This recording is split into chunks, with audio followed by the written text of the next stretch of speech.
Assalamualaikum warahmatullahi wabarakatuh. Waalaikumsalam warahmatullahi wabarakatuh. Kita kedatangan Bapak Ustadz dari Jakarta. Namanya Bapak Yowana Samuel. Mungkin Bapak Yowana Samuel bisa memberikan nasihat kepada kita, bukan nasihat agama atau nasihat yang lainnya. Silakan Bapak Yowana.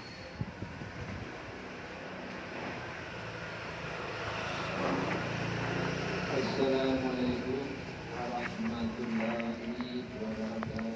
Waalaikumsalam warahmatullahi wabarakatuh. Bismillah, walhamdulillah, wassalatu wassalamu ala asyrafil anbiya'i wal mursalin wa la haula wa la quwwata illa billah. Allahumma sholli ala Muhammad wa ala ali Muhammad. Allah kita panjatkan puji dan syukur kita hadirat Allah Subhanahu wa taala atas kehendaknya secara pribadi bisa sampai di tempat yang mulia ini. Nah, kita semuanya dari sini, belajar di sini, beraktivitas hari di sini. Kemudian tak lupa kita aturkan salam dan salawat kepada junjungan kita Nabi Muhammad sallallahu alaihi wasallam. Salam Allah. Manusia, yang lebih baik. Kita yang saya cintai dan seluruh pengasuhanti yang saya banggakan,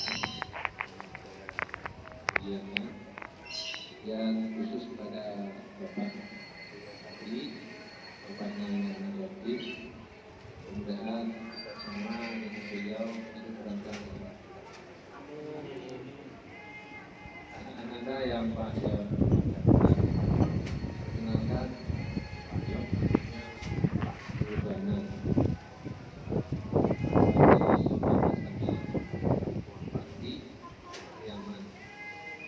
Di Jakarta dan Bapak juga sama persis seperti anak ini. Bapak juga anak yatim, masih berumur 2 tahun atau 3 tahun antara 2 tahun itu. Dan juga miskin, yatim, ya walaupun dengan kondisi seperti itu orang tua balik dengan uang bersepeda jual konde masih satu dan jual makanan gitu kan, namun patah semangat. Jadi kita berharap pada tenaga semuanya patah semangat, hanya harus tinggi-tingginya. Soal dicapai dan dicapai itu Allah yang berkehendak. Yang penting kita berikhtiar.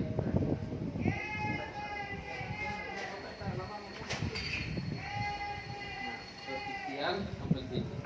Tahu nggak Ananda? Cita-cita Pak Yok semasa kecil. Yang istri ada nggak? Oke. Pak Yok waktu kecil itu cita-citanya tahu nggak? Jadi presiden.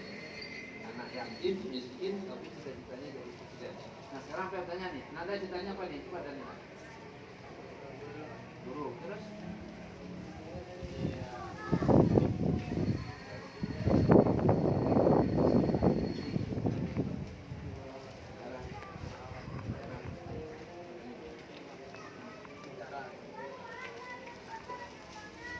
Jauh beda ya. Orang anak yatim, kemudian miskin.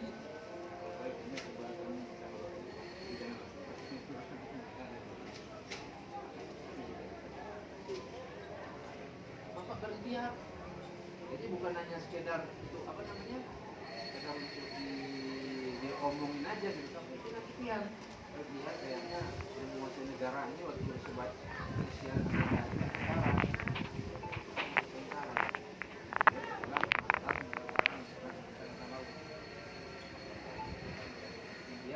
Kita lihat rasanya tak mungkin saya jadi presiden nih di angkatan laut. Kan yang berkuasa itu kan angkatan darat. Ayo, bagi sukses. Kemudian saya dapat tadi mencalonkan diri dengan harapan tahun 2005 calon kepala daerah Kabupaten Keranggan.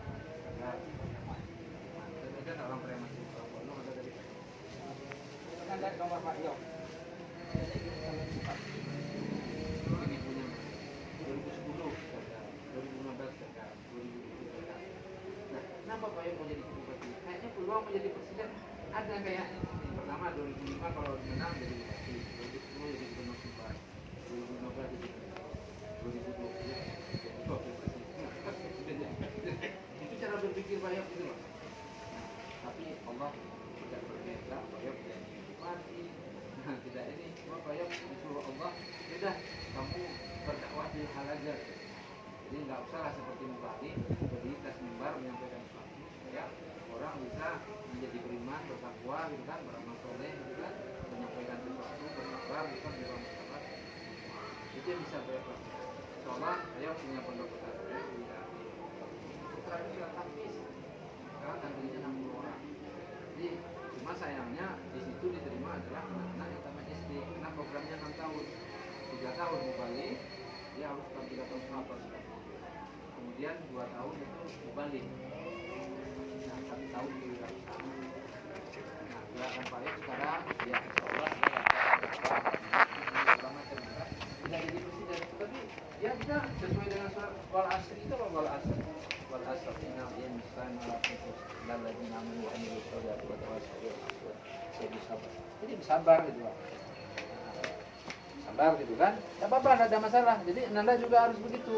Jangan merasa malu, wah saya ini kemana sih mau jadi tentara apalagi nyogok itu. Pokoknya canangkan di nyawa itu ini, apalagi Nanda Bapak lihat ini kan pesantren tahfiz. Apa bagusnya itu. Jadi kalau bisa fondasinya adalah kita penghafal Al-Quran, kemudian jadi mubalik, kemudian kita profesional di bidangnya sesuai dengan cita-cita Nanda. Ada jadi mekanik, ada jadi tentara, ada jadi polisi tadi kan, dengarkan? Wah, itu akan lebih bagus. Nah, yang di Sukabumi itu begitu. Citanya macam-macam, ada yang jadi dokter, ada jadi segala macam gitu kan. Nah, jadi kalau dia hafal 30 juz, dia udah jadi mubalik gitu kan. Kemudian dia juga ada yang masuk ke dokteran, malahan di UIN itu di Jakarta itu gratis itu. Orang masuk ke dokteran itu bayar sampai 400, 500 sampai 600 juta, mana mampu kita. Namun Pak Yok 3 orang bersaudara, 1 profesor, yang 2 perempuan, anak yatim, miskin jadi profesor. Yang kedua Bapak, ya malah melintang lah gitulah. Nah, organisasi di Jakarta gitu kan, memperhatikan kaum duafa, kaum miskin itu kan. Kemudian adik Pak Yok itu di Kota Padang ini, notaris terkenal tuh. Ada anak Henry Pinal, pernah lihat nggak di Olo Ladang itu, di Jalan Banda Olo. Iya Henry Pinal kan ya dia. Nah itu adik Bapak, notaris terkenal di Kota Padang ini. Jadi tidak ada yang tidak mungkin. Jadi Ananda tidak usah pesimis, pokoknya tekad bulat. Ananda di sini 3 tahun seharusnya 30 juta apa? Malah di tempat lain ada yang 6 bulan. Jadi di tanggal hari Selasa di Pondok Pak Yok itu Bapak membawa Najah, tahu enggak Najah? Seorang anak cacat yang duduknya di kursi roda kayak gini aja, kemudian hafal 30 juz dibawa ke Pondok Bapak itu hari Selasa besok. Makanya hari Senin pagi Bapak sudah harus balik ke Jakarta. Kenapa dibawa anak itu? Kamu normal, 3 tahun 30 juz enggak bisa. Ini 6 bulan. Ya itu kan dikasih hidayah kan oleh Allah kan. Nah, memang suatu keistimewaan diberikan orang berizat gitu kan. Namun setidak-tidaknya memberikan masukan kepada jadi Nanda kalau penghafal Al-Quran itu kaki Nanda udah ada di surga selangkah, 3 selangkah lagi kalau penghafal Al-Quran itu. Jadi profesi yang paling tinggi di sisi mata Allah itu adalah penghafal Al-Quran. Baru mau jadi dokter apa segala macam. Alangkah baiknya Nanda jadi penghafal Al-Quran, kemudian jadi dokter, jadi polisi, jadi wali Allah. Wali itu artinya keluarga. Itu yang paling tinggi. Jadi Bapak nih kalau bisa kecilnya, nah Bapak nggak ada mikir-mikir lagi menjadi penghafal Al-Quran. Tapi kan nggak mungkin mau kecil lagi gitu kan. Beruntung Nanda ini di Pondok Pandi ini berbasis tahfiz itu kan. Tapi sampai cita-cita itu mau jadi tentara itu jaga badan, jangan sampai merokok gitu kan, sehatkan badan. Terus dalam menjalani kehidupan sehari-hari ini Pak Yok minta gitu kan, coba biasakan mulai dari tidur aja lah. Mau tidur jangan lupa berwudu, kalau bisa berwudu setiap saat. Ambil lu bikin namanya Bu, daftarnya Bu, Jadi siapa yang sudah berwudu mau tidur, checklist di situ. Mungkin bapaknya kan. Kemudian berdoa mau tidur kan? Tahu kan doanya kan? Apa doanya? Bismillah. Nah, di samping itu ada doa kalau 3 kali dibaca qul huwallah sama dengan umroh ya. Haji apa tuh? Terus kalau salawat 3 kali itu haji umroh gitu kan. Nah, terus istighfar gitu kan. Kemudian tuh, nah buat tidur. Kalau bangun tengah malam pun dibaca La ilaha illallah wa la syarikalah lahul mulku wa lahul hamdu wa huwa ala kulli syai'in qadir. Bangun. Langsung dilanjutkan aja doa istighfar Allahumma firli Allahumma firli Allahumma firli wa tubu ilaik boleh. Iya. Tengah malam jangan lupa salat tahajud. Ini salat tahajud nih. Setiap malam. Aman nak. Biasakan dari sekarang itu kan. Karena sesungguhnya dalam surah Al-Isra ya ayat 69 ke 96 berupa Bapak gitu kan.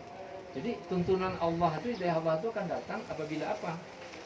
Apabila kita mendekat sama Dia, Allah akan beri tuntunan. Jadi Anda sudah menjadi orang beriman dan bertakwa, kemudian Allah yang menuntun. Apa cita Anda tadi? Jadi dokter, jadi polisi, jadi mekanik, pasti tercapai. Tidak ada enggak. Karena keimanan dan ketakwaan itu berbanding lurus dengan keberhasilan kita. Dalam surat apa tuh yang dinyatakan seandainya umat itu beriman dan bertakwa, maka datang dari turun dari langit, kemudian dan bumi itu tapusek kate apa tuh. Nah seperti itu. Jadi sok khawatir gitu loh. Jadi dekatkan diri. Jadi nanti sholat tahajud, kemudian sholat subuh, usahakan ke masjid. Masjid tahu nggak di sini nih? Kalau bikin bisa dibikin listnya gitu loh, daftarnya siapa yang nggak ke masjid. Jangan lupa salat salat apa? 2 rakaat ke masjid. Kalau kita laki-laki tidak sholat ke masjid, namanya soleha.